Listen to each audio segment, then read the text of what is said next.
Dan kita seakan-akan subhanallah sudah kena dengan hadis baginda Nabi SAW, akan tiba satu zaman nanti di mana tidak ada satupun umatku yang bisa luput dari riba. Masalah riba misalnya. Bukankah sekarang teman-teman sekalian sampai pada tingkat apapun dicicil dan berbunga? Bukankah orang kalau mau beli baju, orang kalau mau beli elektronik, orang kalau mau beli kendaraan, orang kalau mau beli rumah, semuanya dihubungkan dengan masalah riba. Dan ini berbahaya sekali. Riba ini bukan hanya sekedar sesuatu dosa yang seperti zina yang dasarnya besar misalnya. Tapi apa kata Nabi SAW dalam hadis yang sahih riwayat Imam Ahmad?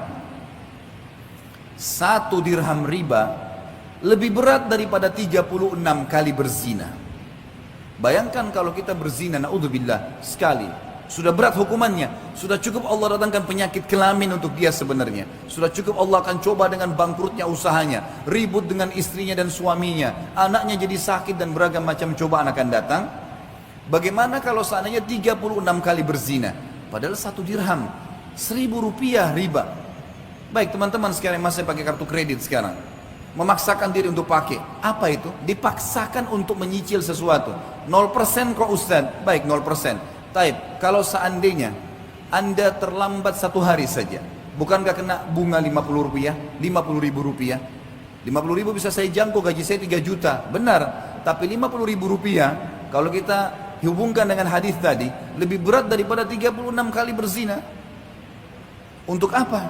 Kenapa harus paksakan diri melampaui kapasitas? Kenapa kalau tetap pakai kendaraan yang lama dulu sampai dikumpulkan dana supaya kita bisa membeli yang cash? Kenapa kita tidak sabar teman-teman sekalian? Toh perangkat di tubuh kita masih aman. Matanya masih sehat, telinganya masih sehat, kulitnya masih bagus, kakinya masih bagus. Kenapa harus paksakan diri? Sementara memang riba, sebagaimana tadi qari kita membaca ayat Al-Quran yang luar biasa. Allah mengatakan, Ya ayyuhalladzina amanu la ta'kulur riba adha'afan mudha'afah. Hai orang-orang yang beriman, jangan kalian makan riba bertumpuk-tumpuk, berulang-ulang. Apa makna kalimat ini? Kata sebagian ulama tafsir, yang dimaksud adalah riba itu akan selalu mengikat seseorang, tidak bisa lepas. Makanya setiap cicilannya berjalan berapa bulan ditawarkan lagi yang lain, digoda lagi sama syaitan dengan yang lain. Minimal harus ada yang nyantol. Dan 1 dirham riba lebih berat daripada berzina. 36 kali berzina. Allah berfirman dan mengingatkan kepada kita, menjelaskan tentang solusinya. Lalu apa yang saya harus lakukan Ustaz? Jawabannya Allah yang berfirman dan kekal sampai hari kiamat ditelawakan. Surah Al-Baqarah 276. Dan bagi teman-teman yang masih terikat dengan riba, baca Al-Baqarah 2 ayat ini, 275 sama 276. Tapi saksi bahasan di sini 276-nya. Kata Allah Subhanahu wa taala, A'udzubillahi minasyaitonir rajim, yamhaqullahu riba wa yurbis shadaqat. Allah pasti memusnahkan riba dan menyuburkan sedekah. Apa maksudnya memusnahkan riba? Kata para ulama tafsir, yang dimaksud musnah hartanya, hasil riba itu tidak akan bermanfaat buat dia, selalu bermasalah. Beli elektronik akan selalu bermasalah buat dia, beli rumah dari riba akan selalu tidak tenang di dalamnya, terjadi pertengkaran-pertengkaran, makanan minuman yang didapatkan dari hasil bunga riba atau dari riba itu juga akan mendatangkan penyakit-penyakit dan seterusnya. Memusnahkan harta itu dan memusnahkan bagi pemakannya.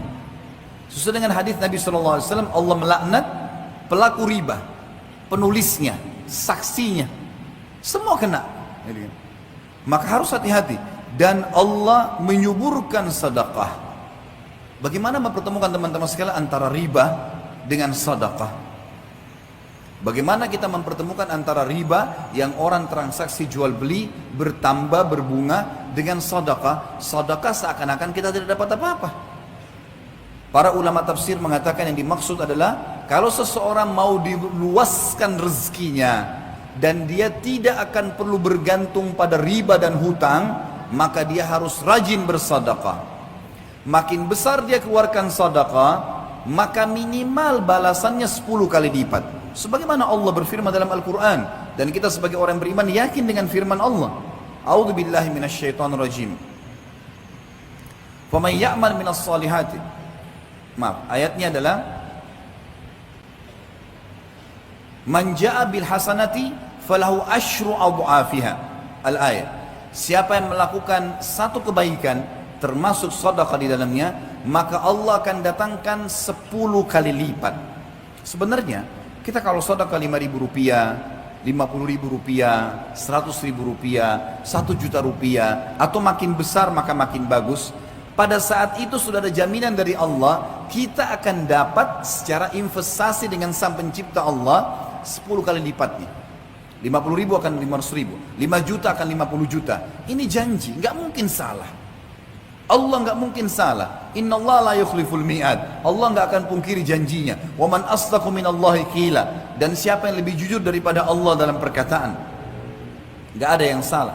Bahkan ada hadis Bukhari, hadis qudsi, Allah berfirman, Nabi SAW mengatakan, Allah berfirman, seluruh amal ibadah anak Adam ditentukan kadar pahalanya 10 sampai 700 kali lipat. Orang yang rajin sedekah mustahil miskin dan mustahil akan membuka pintu utang, otomatis akan selamat dari riba. Karena masalahnya orang kalau riba pasti berhubungan dengan hutang. Dan ini akan berbahaya, memusnahkan hartanya, memusnahkan dirinya.